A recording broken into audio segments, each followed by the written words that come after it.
Сәлеметсіздер ме, құрметті көрермендер? Сіздермен мен Нақып Нұрасыл. Мен соңғы кезде қазақтың әдет ғұрыптарының феноменге толы екеніне куә болып жүрмін.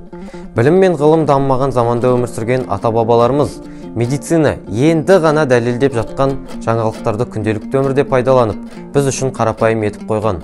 Ата-бабаларымыздың бұндай білімді қайдан әрі қалай алғаны біз үшін беймәлім.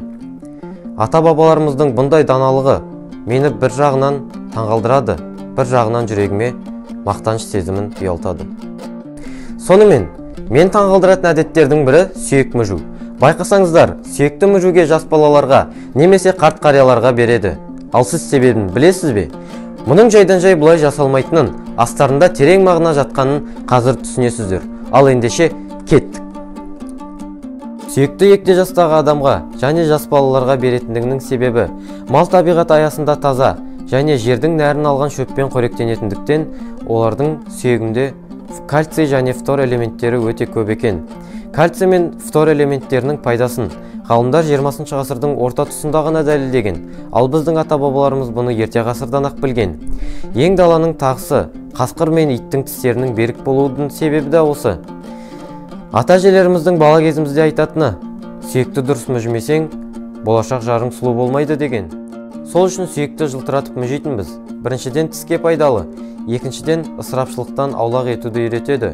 Тәрбие мен пайдалыны үйлестірген өте керемет әдет. Сүйек мүжудің екінші пайдасы балалардың тілінің жаттығуына көмектеседі екен. Қазіргі логопед саласында жұмыс істейтін мамандар балалардың аузына бір затты салып, олардың тілдеріне кедергі келтіріп сөйлейді екен. Сол кезде балалар айта алмайтын әріптерін нақты айта бастайды екен. Ал бұл тәсілді біздің ата-бабаларымыз сонау 19 ғасырда білген. Абай атамыздың Зере әжесімен ұзақ әңгімелескені және сүйек мүжгенінің дәлелі осы. Демек, біздің ата-бабаларымыз байырғы заманнан логопед ғылымының толық меңгерген. Қайдан, қалай, бұл бізге белгісіз. Сіздерге қысқаша мәлімет берген мен Нақып Нұрасыл. Назар аударғандарыңызға рахмет. Қош сау болыңыздар.